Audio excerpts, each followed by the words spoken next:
Good evening, everybody. I was originally asked to speak about property management by the IAVI tonight, but recently I was contacted and told I was speaking about successful property management. So that has put an added bit of pressure on me, which I hope I can cope with.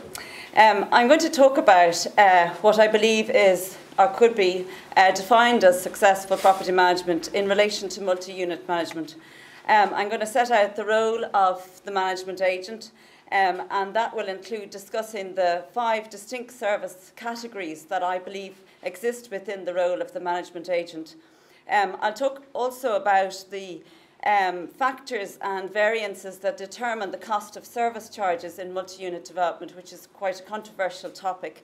I'll talk also about best practice in line with the introduction of regulation, we hope very shortly.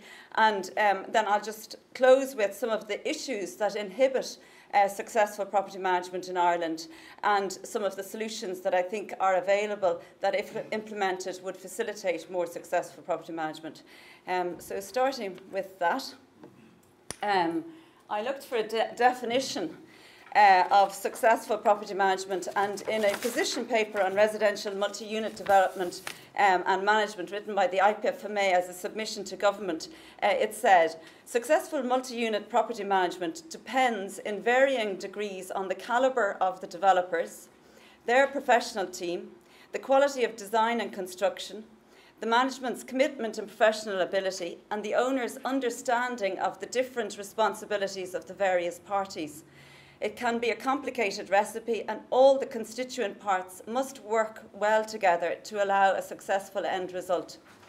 I think although apartment living has now forms a substantial part of new housing in Ireland, there are still significant failings and flaws in the systems and processes of multi-unit development and management that inhibit or require all of those factors to operate successfully for it to be, for the end result to be effective. I'll later elaborate a little bit on this, but firstly let's go straight to the role of the management agent.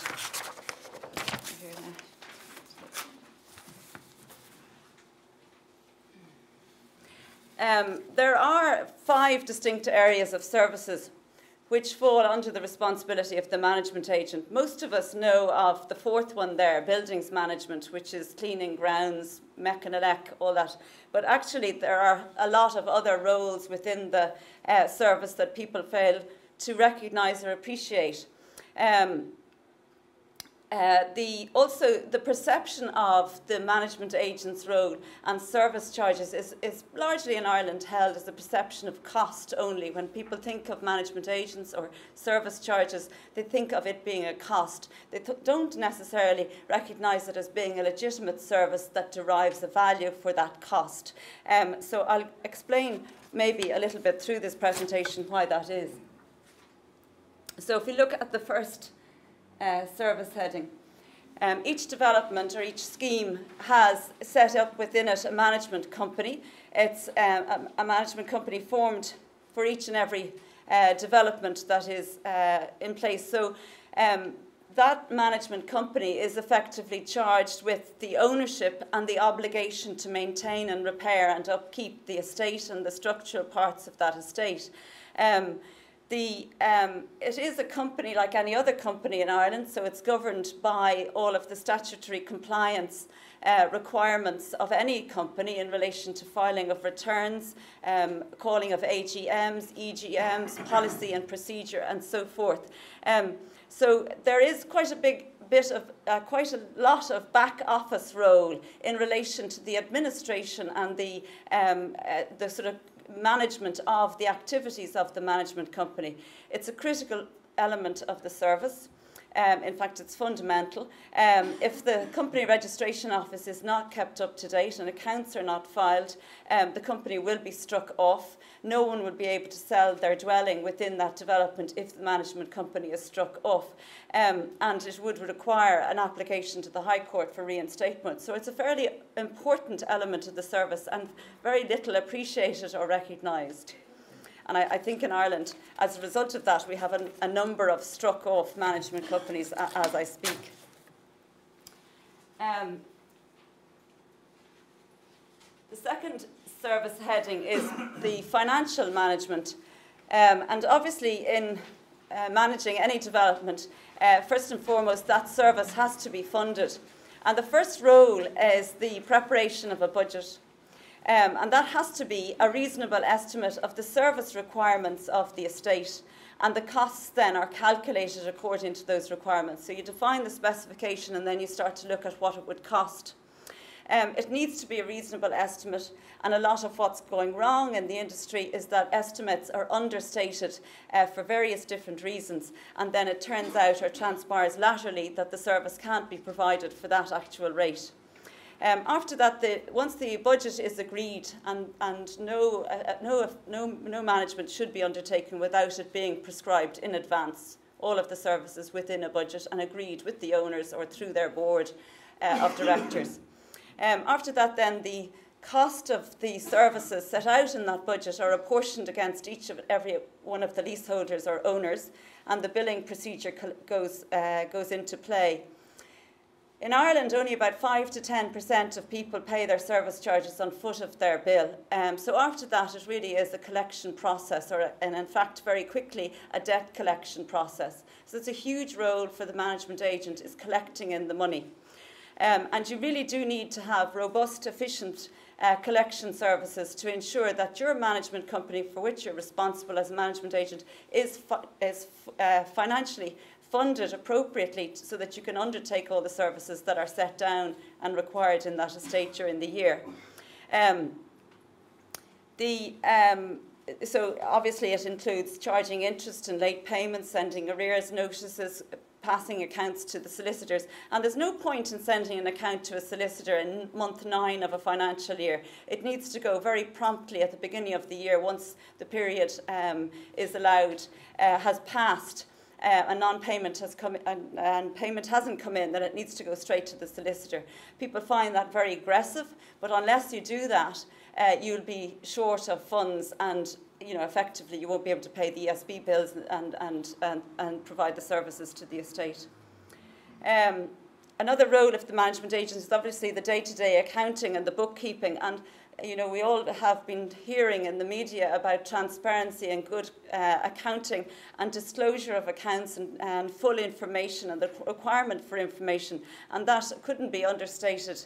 It really is essential that you have a good accounting system and that you're able to produce a set of reporting accounts, including all your income and expenditure reports in a consistent format, in a transparent format, so that people really do understand who's paying, that their income is coming in and where exactly it's going and how their year is running. After that, then, you're looking at making sure that your sinking fund analysis is done. And there is a big resistance in Ireland to providing adequately for sinking funds. Whilst that resistance goes on in the first few years, people are very reluctant for all sorts of reasons to put into their sinking fund because it's such a big cost. But then latterly, in the year 5 to 10 to 15, then there's a big complaint that there's an inadequate amount in the sinking fund when refurbishment works are required. So it's like a double-edged sword. If you don't push for the provision of sinking funds in the early years, then you're going to get hit on the head in latter years for not advising the clients appropriately to provide for them in the earlier years. So you need to be very careful about your advice that you give to the clients.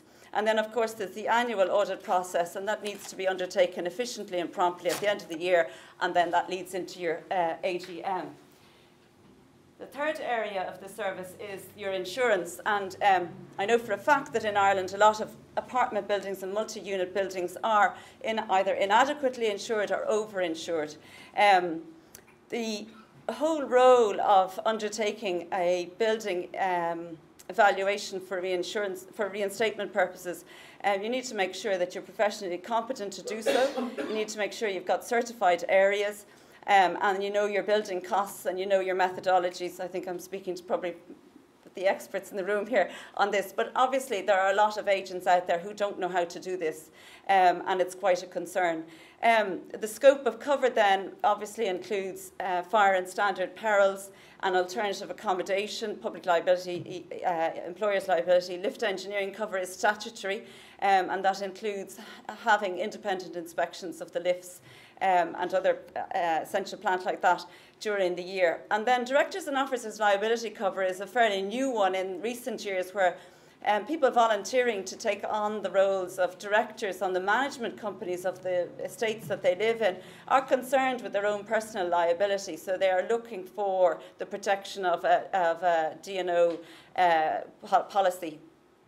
I think it's really important in the multi-unit, in residential, that it's not just about securing competitive rates, it's also about ensuring minimum excesses. If you get a great rate on the policy document and then turn out that every claim there's an excess of 5,000, the claimant has to pay the first 5,000, then it's going to be very onerous. It's not going to be of much benefit, because most of the claims in residential are small. So what you're looking for is excesses no more than about 250, 500 euros, so that people actually benefit on a day-to-day when they are burdened with water ingress or a serious claim, that they do have the benefit of the policy. And if that involves paying a little bit extra from the management point of view, management company's point of view, it usually represents good value. Then within the insurance service, then there's also the administration of the policy, and that's making sure all the owners' interests are noted on the policy, mortgagers' interests, the policy management itself, making sure that nobody is building anything that we need to ensure that doesn't render the insurance defective or invalid or anything like that. And then claims administration. Residential multi-unit tends to bring with it quite a lot of small claims, either via water ingress, which is probably the most common one, because as you can imagine, the nature of the layout, if there's a leak in one apartment, it's usually going to affect 3 or 4 or many others. So you're going to be dealing with multi-unit claims, which can be quite tricky. And obviously people want their claims settled and the work done promptly, and that's important that the process is there to ensure that that's done. So I'm still on item 3 of the services, and I'm just going to go to number 4, is the one that most people know about, which is the actual services that go onto the site itself.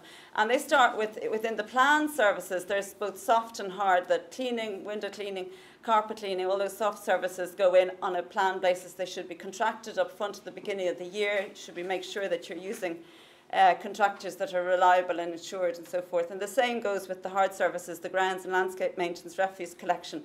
And just on refuse collection, a lot of people complain that since maybe the year 2000 or so, that service charges have skyrocketed by 300 and 400 euros each and so forth. And the most obvious thing is that refuse charges were introduced in about 2002, and they were added to the service charge. So, you know, that's one area that people don't seem to be aware of, the fact that that would increase them substantially. Then you have all your mech and elect services, your lifts, your sewage and water pumps, fire safety systems, your fire safety programs, your access systems, intercoms, lighting, ESB. A lot of these developments now have their own generators. Vehicular, pedestrian gates, security systems, whatever. All of these mech and elect plant has to be maintained and serviced to ensure its lifespan is availed of and benefited from. Then after that, you have reactive type repairs and renewals. So you're changing the light bulbs, you're updating signage in the building, and you're carrying out small repairs that might be a tear in the carpet or a stain somewhere on the walls or whatever, broken, dirty mat wells, letter boxes where the doors have fallen off or whatever, locks and access systems. Locks tend to need a lot of maintenance. When you can think of the footfall in and out of a building through the one locking system, if there's 70 or 100 people in and out of that lock and that door system every day, then it's going to need a lot of occasional repairs and upgrades. Then after that, non-annualised work would be the refurbishment of the common areas, replacing the carpets, redecorating the the walls and the surfaces. Replacement programs of some of the plant I mentioned earlier, and some of that mech and elect plant, like pumps, don't last more than 5 years, and they can need completely new motors in them. So it's not unusual to find that you're working on replacement. And then betterment works. It might be that the owners all get together and decide that really the estate would benefit from the installation of a CCTV system or a set of gates or better boundaries or whatever, and they're usually security related. So those betterment works, you'll get involved in them as well. Then after that, the whole procurement of all of those services, the contractor management, you're responsible for the contractors that you engage. They need to be competent and appropriately qualified to do the work they're doing. They need to be insured, and that insurance needs to be checked out and validated to ensure that you're compliant with your health and safety requirements in the building. The after-hours service, unfortunately, in residential, nothing happens 9 to 6. It always happens after 6 o'clock. So you need to have a fairly good emergency service available to any of the people living in your developments so that they can call for sometimes urgent information as opposed to assistance. And then a lot of developments that are bigger than 100 units now have janitors or concierges in them, and those people are full-time employees. They need all their HR looked after, their wage slips, their holiday arrangements, their holiday cover, training and pension and so forth. All of that needs to be looked after. And then house rules management is the final element of building management services, which is, making sure the building is used in the correct manner, and I'll talk a little bit about that later. So then the fifth and final service is communications.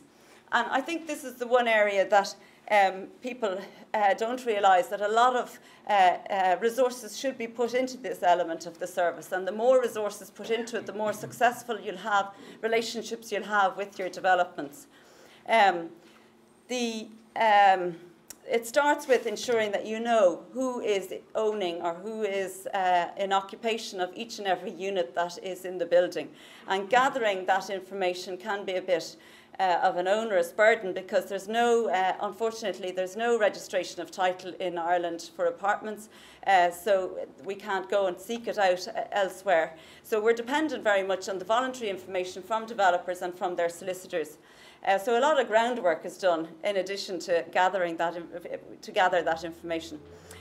You really do have, if you're appointed at the early stage, you really do have two clients, because you're going to immediately form an owners committee. And if you don't form that owners committee, you're heading down the wrong route, because people want to be immediately involved in the management. They want to know what's going on, who's making the decisions and what they are. And maybe the developer has formal control of all of those decisions, but they want to know that their voice is being heard, and they want the agent to act as a liaison to some extent.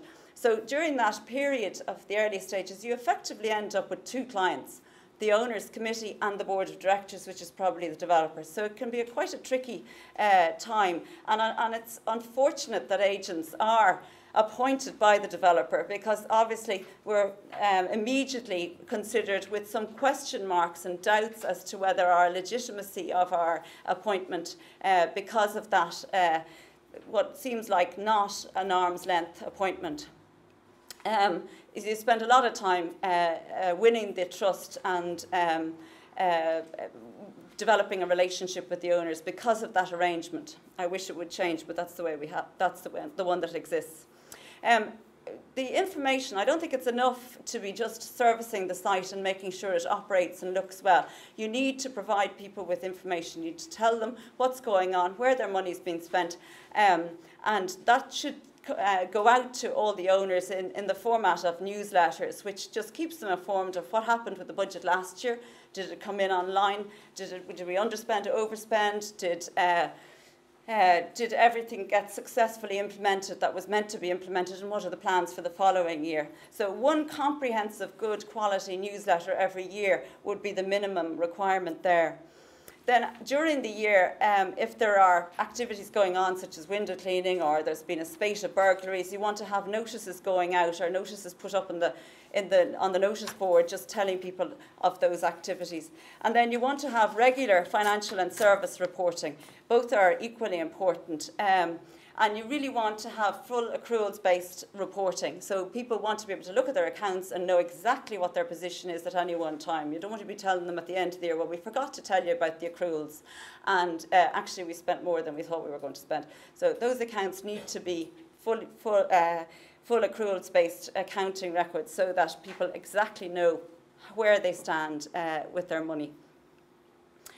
Also, the formal reporting process forms part of the communications arrangement, but it's also an opportunity. I mean, I see AGMs being held and they stick religiously to the agenda, which is, the audited accounts, the reappointment of the directors and so forth. It's an absolutely wonderful opportunity to talk about the management and the service you've been provided during the year and to interact with the owners and to form a relationship. And it's mad not to avail of that and to see the benefit in availing of it. Then after that, there's the day-to-day response management. And say in a development of 200 units, you're going to get, on average, about 100 phone calls a month. It's quite a high level of callers. In our office, we've identified about 50 call categories that people call in on. And the highest volumes are noise complaints, water ingress, parking issues. And then just where's the rubbish bin? Where is this? Or do you have a cleaner, or do you have a plumber, or how do I contact the developer? There may be just information-seeking questions, but if you don't answer those calls or provide a facility to provide all that information, you're in trouble, because by the time you get to meet them all at the AGM, they've all given out because you didn't take the phone call and you didn't help them. There will also be quite a few letters. People tend to write letters in inquiring as to why do they have to pay in the budget for the lift when they live on the ground floor? And you really do need to reply to that letter. There's quite a lot of resources goes into all of that day-to-day response management. And then there's house rules management. And in Ireland, everybody talks about, I rang my agent, you hear it on the Joe Duffy show, I rang my agent and there was noise coming out, or antisocial behaviour in the development, and the agents did nothing. Well, the answer to that really is there is no means to enforce covenants in the existing legislative or the legal framework of multi-unit management in Ireland as we stand. There is in other jurisdictions, there isn't in Ireland. So it's very difficult. You're really depending on the goodwill of the person you're contacting to tell them, look, you're making too much noise, can you quieten down, and can you realise that there are house rules and you need to comply with them. You're really very much reliant upon their goodwill. Not an easy system to operate in successfully. And then you need also, finally, on those house rules management, just to have in place a tracking procedure for all of those calls and breaches, so that, if there is a repetitious nature to the complaint, then you're able to show, well, look, this complaint has been going on for a long time, and you're able to back up the people who are suffering from the complaint with that data. So that's the fifth and final area of the service that a management agent in a multi-unit complex provides. So it's a lot more, I think, than people appreciate or understand. So it covers corporate management, financial management, building management, insurance management, and communications management. So it's quite a comprehensive role. The next area I just want to go into is service charges and the determining factors and variances. In Ireland, everybody seems to talk about the requirement or that the fairness or equity, the sort of the basis of equity, when that all two-bed apartments, irrespective of what building they're in, they should be the same. So my friend lives in a very similar development to me. He pays $2,000 a year, and I'm paying $2,500. Immediate impression is I'm being ripped off. And that is not always the fact. In fact, the fellow that's paying the $2,000 might be the one that's not getting the value, and the fellow with the $2,500 might be getting far better value. The volume of units, all of these factors that are noted there, and many more, all determine what the services are that the estate needs and what the cost is then. So the volume of units, the design and layout, the materials and finishes, the features and provisions, whether there's gates or boundaries, all of those things, lighting levels, energy usage, the footfall in and out of the buildings, and the level and layout of those areas, and the owner's own aspirations, because there is an elective discretionary element to the service charges. If people want extra services, they want 4 window cleans a year, then that's going to cost more than 2 window cleans a year. And then professional fees. Are they engaging a professional agent, or is it somebody who's going to do it from their home or lives in the estate and will do it for nothing? And then is there an adequate sinking fund, or is there just a heading called sinking fund with a figure beside it? Nobody really knows is it adequate. So there's so many different variances and factors, and I think it's really important, talking to a professional group like yourselves, that this try and to convey this to consumers so they understand it more. And then just the next area.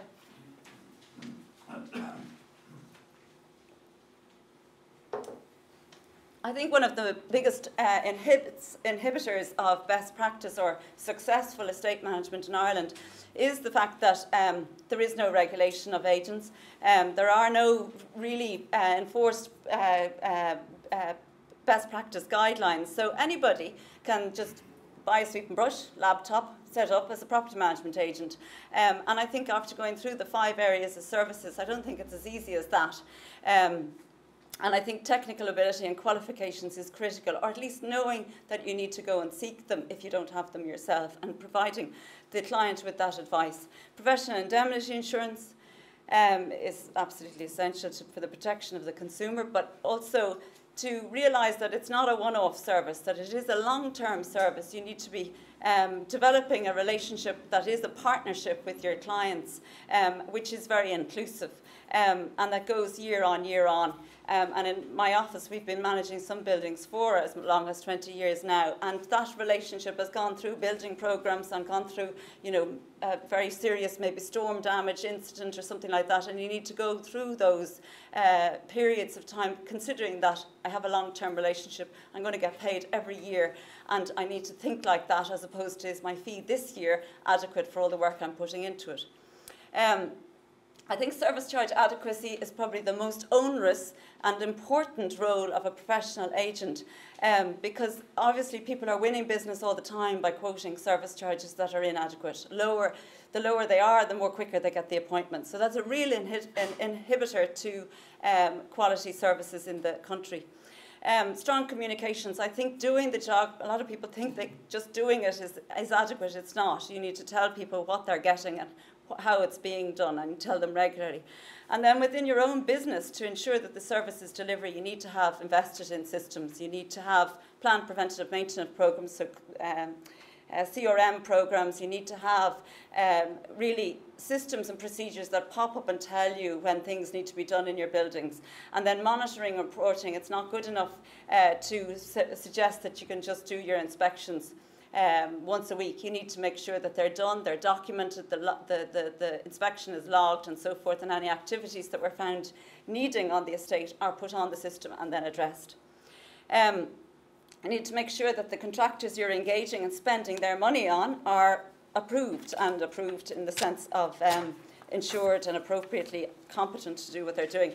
And just on the site management, which I'm sort of doubling up on, I think a lot of what I hear is that, you know, agents will allege that they'll go out to the site and be on it twice a week, and they'll inspect it twice a week. Well, that's no good if you're wandering around in and around the place and having a chat with whoever you bumped into. That is not an inspection. An inspection should be carried out a consistent period, for example, every 2 weeks or every 4 weeks, depending on the nature of the development. It should be documented. It should have a number of listed questions that relate to that building in relation to the fire systems and mechanelect plant and so forth. And it should then be logged when you get back to your office. So it's a far more important role and ensures health and safety for the owners. And then also, to ensure best practice, you need to have invested in your company quite a good bit of resources in the administrative and financial capability. You will not collect service charges unless you have a robust team of people looking after that area. So I think, you know, if you look at that list, it really does require quite an investment to get into the business, and I think that needs to be taken on board. But you know, I would welcome lots of professionals into the business. I think what's wrong is that people get into it, don't realise what's involved in it, realise there's a lot more work in it, and then do it badly or can't deliver, and then the people stop paying their service charges, and then the whole thing goes wrong. So maybe, hopefully what I'm saying here might highlight that people aware up front will do it well, and it can be done well. And then finally, I just want to talk about some, everybody's talking about in the industry about management issues that there, we hear on I mentioned that Joe Duffy fellow again, that everybody's talking about the issues being management issues, and that, it was a lovely article in the Irish Times Property Supplement a couple of weeks ago, and they're alleging that all of the issues relate to the management agents. Well, they're not. There are issues with management agents, and hopefully they will be addressed through regulation and so forth. But there are many other issues, and they come from design and material issues. For example, in private multi-unit development, there is no end-user client. So as the development is being built, people are buying into it. So you buy in, and in your contract you get a certificate of completion and compliance in respect of your unit. But you're really dependent upon the professionalism of your developer as to how he's going to finish the rest of the estate.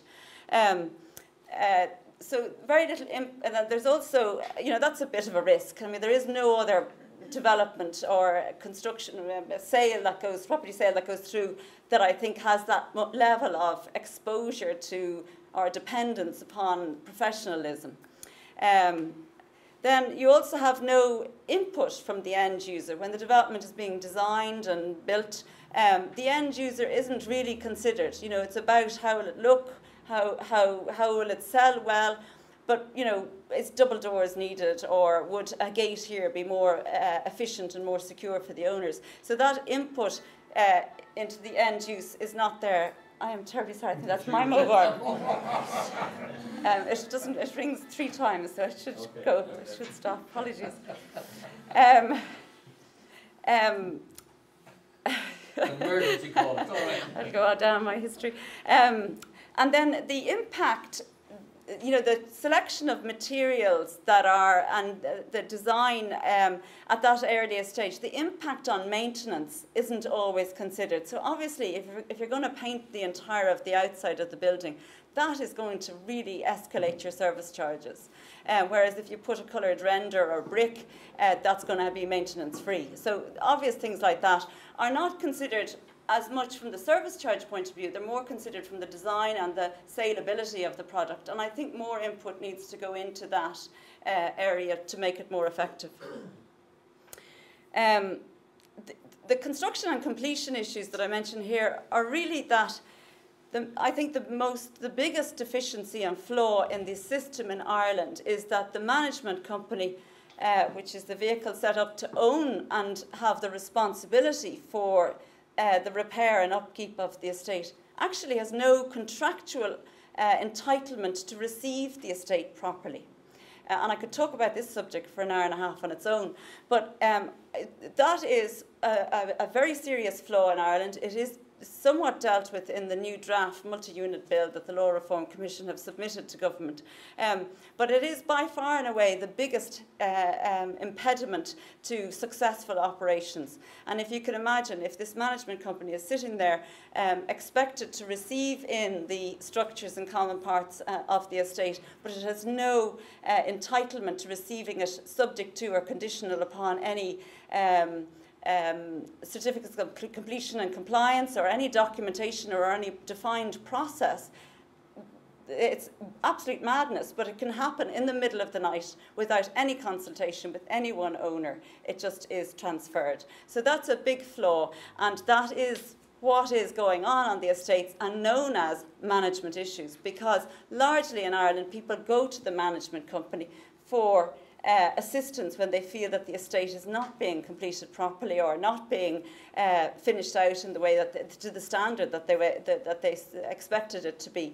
And then they find that the management company actually is a bit of an empty vessel and has no powers at all. And in fact, it won't have any power until it receives the building. So it's not a system that was very well thought out. And I think the easiest way to understand why that issue exists is probably to think of when the very first apartment building in Ireland, I imagine, was built, somebody went into their solicitor and said, can you give me documentation for an apartment building?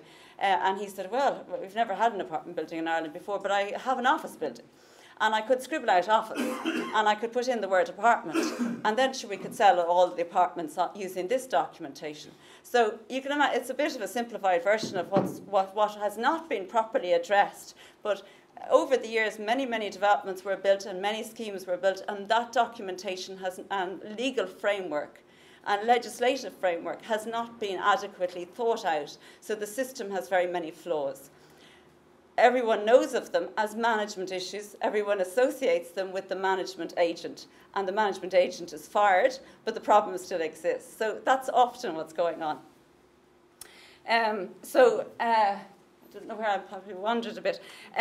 So the handover process can be fraught with problems. Warranties and guarantees are never very clear.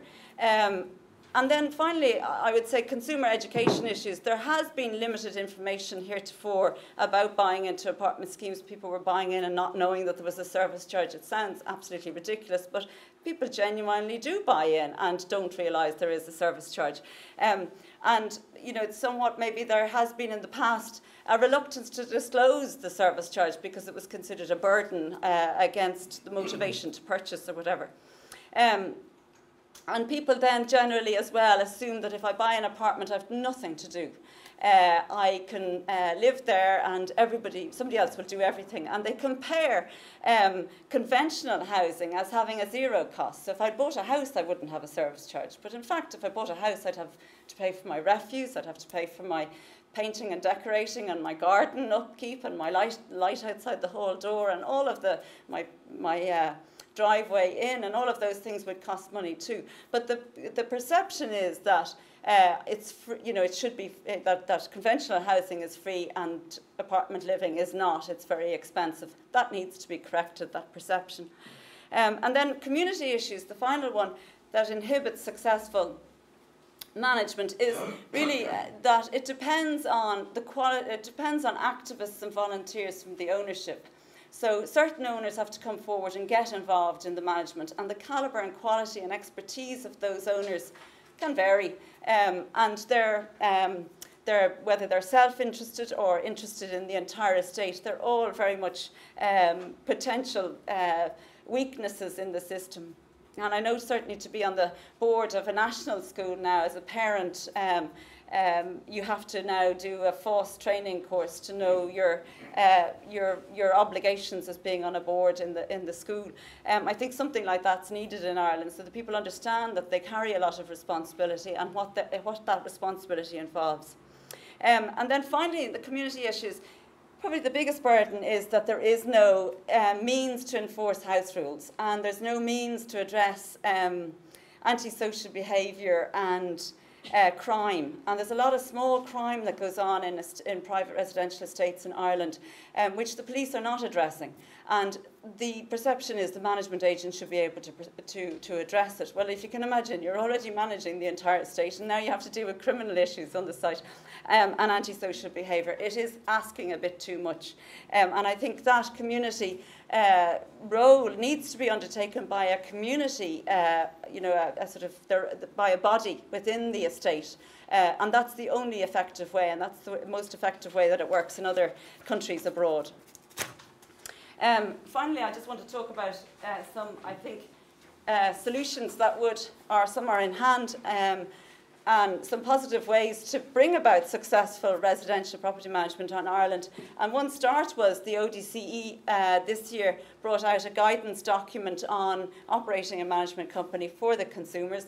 The National Consumer Association also brought out a Living in Apartments booklet. And all of these sources of information are very helpful. The Construction Industry Federation, the IHB, Irish House Builders Association, came up with a code of practice for developers on new multi-unit sites. And although it's voluntary, it is a step in recognising that some process and procedure, more formal process and procedure is required.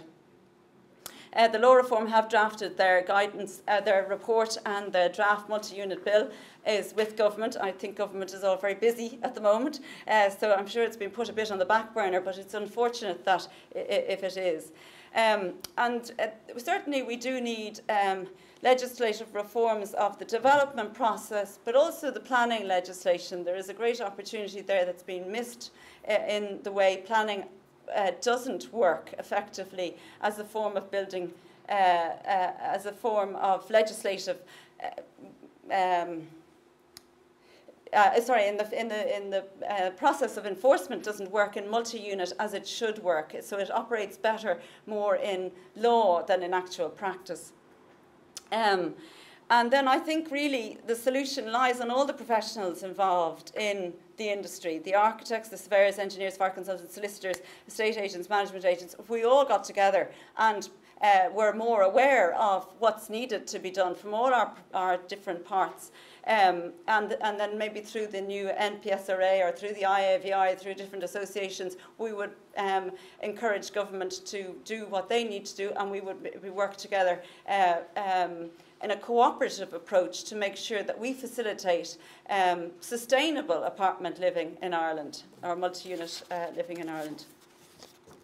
And then my final slide is just what the consumer perceives as successful property management. And I know from doing surveys and feedbacks from our own clients in our office that people, what they want is they want a very simple list of 6 items. They want quality, appearance and operations.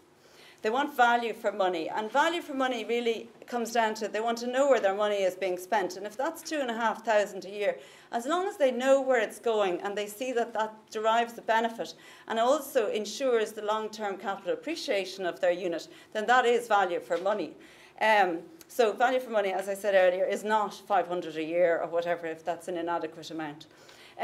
They want a prompt response. When something is wrong, they want to know that the agent is going to be on the site quickly and able to effect repair or whatever it is. They want good communications. They want to know what's going on.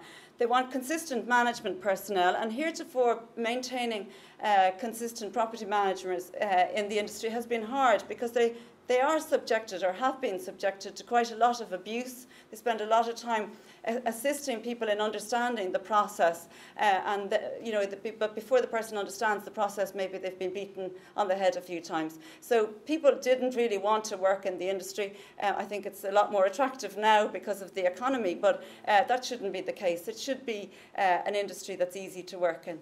And then finally, the consumer wants secure financial management. They want to know that if they're putting their money into their sinking fund, that it's going to be there in 10, 15 years' time when it's required. So that's really essential. They need to know that that money is secure. So really, that's what the consumer wants. The cry in the media is all about the consumer looking for cheaper service charges or the abandonment of service charges.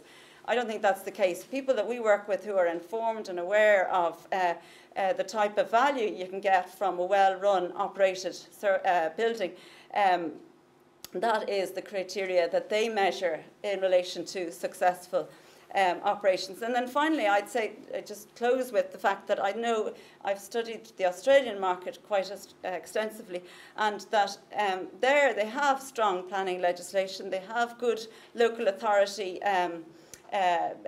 building control, in that you can't allow anybody to go in and live in an apartment building until it's been passed by the local authority and appropriate for occupation. They have defined procedures and policies for the operation of the management company and what its responsibilities are. And I think we have access to their methodologies. Certainly I think we can learn enormously, very easily from those practices. The last thing I would say is that in Australia, management agents are a highly respected professional body, and I think that would be welcomed in Ireland. Thank you very much.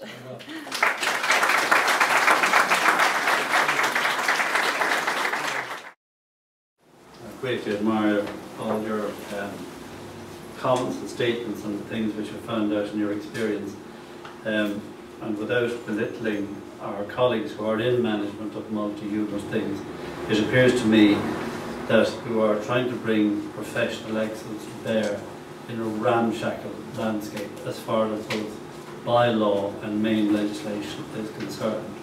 I don't think that is going to change until the obsequious attitude of legislators both at council level and at the central government level for the developers changes.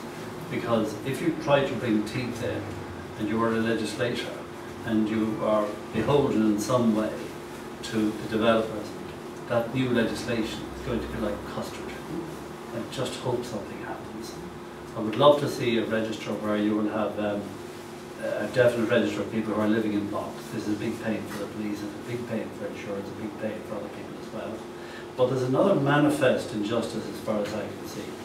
A person owning an apartment in a development where, let's say, things happen to break down at administrative or a beneficial ownership level and cannot achieve a sale, would they not be best protected by legislation which compels the developer or beneficial owner to post a bond to cover all that sort of thing? Absolutely. I think there is an ample, perfect opportunity within the planning legislation that normally is facilitated with social housing for the local authority. Nothing is, the bond that they require is not released until they're satisfied, whereas the bond does not operate for private residential development. And if that bond scheme were operated, it would facilitate a huge correction of a lot of mistakes, a lot of problems. About 22 years ago, with great joy, I met a man in Massachusetts. He was the county plumbing inspector, and I said, "What do you do?" Oh, he said, "I go to all the new developments. I put all of the individual water systems under 4 times their normal pressure. If they burst, I'll walk away smiling and I'll say, I'll be back next month. You clean that up and I'll certify when it works." I don't see the lads in the tent in Galway. Thank you very much. Well done. Sorry, can I ask you, when you do take the mic, just to give your name and your firm, just for record here. Thank you. Sorry. All right, Mr. Burley, that was. Thank you, sir.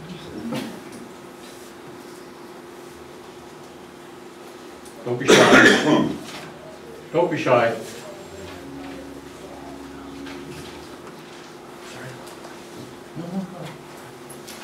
No other questions? Yes, we have a question, Connor, behind you there.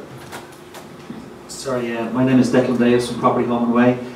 Just on the sinking fund, is there a percentage that has to be put in, or can you advise them what should be put into to manage a development? Yeah, no, there's no formula that exists that can apply to measuring what should go into a sinking fund, because effectively every building is different.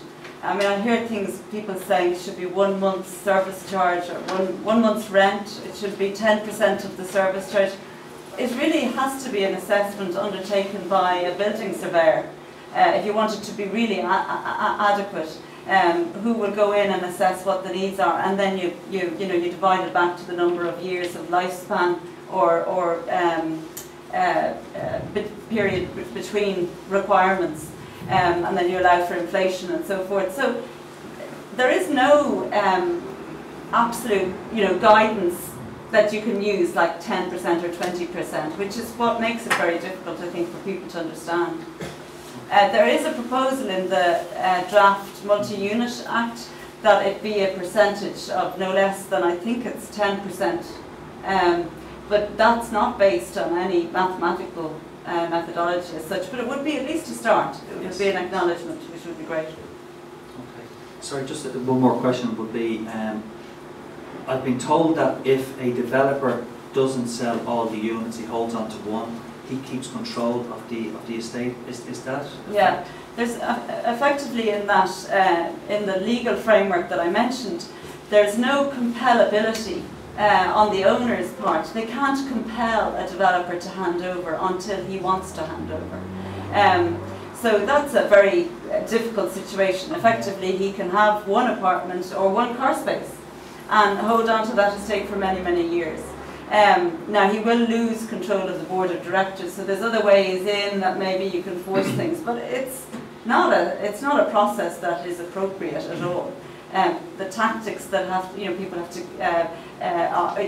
the process should be that you know, if the developer is retaining any ownership in the estate, that he be allowed to retain it, of course, but that the management company, the process should continue to be towards handover. And that process should have a definition of how it works. There should be entitlement to representation. The owners should be entitled to some sort of representation when it's happening. You know, a solicitor and maybe an architect to oversee the documentation that's being handed over. And there should be an element of consent going on, that they're satisfied, maybe through the completion of a snag report or the signing off of a snag report. None of that process exists. So, for example, in my own office, we only work with the very best developers who are willing to cooperate with a process for that arrangement. But it's burdened with, well, why are we doing it, Siobhan, because nobody else is doing it, and, you know, I mean, it's very difficult. But really it is down to, as I said in the definition there at the very beginning, it's down to the cooperation and the professionalism of the developer. That should not be the case. Okay. Excellent presentation, thanks very much. Anybody else? We're all satisfied. Conor, you want Can I just ask a question actually? There's a quote in today's newspaper from a solicitor specialising in debt collection saying that he loves recessions, and I just wondered, in terms of service charge collection, do you already notice a difficulty in collecting service charges, and do you see potentially people who are paying the service charges, you know, supplementing a contribution on behalf of other people? How do you see that working out? We haven't seen a complete impact yet, but we do expect one, and it's going to be an additional burden on the operation of successful property management. And I think what's going to be of great concern is, even if you sue these people, you're going to go into court and the court's going to ask the person, well, how much have you got, what can you pay? And they'll say, well, I can pay €10 a month. And then what's going to happen to the other owners? Are they going to have to get together and decide that they will finance the shortfall? So I think it's going to be not just the operation of the management company that's going to fall down. I think it's going to be a big burden on the other owners who are going to want to maintain services. So I think tricky times ahead, yes. Thank you. Anybody else? Okay, well, I'd like to say then, once again, on behalf of the members, Siobhan, thank you very much for an excellent presentation.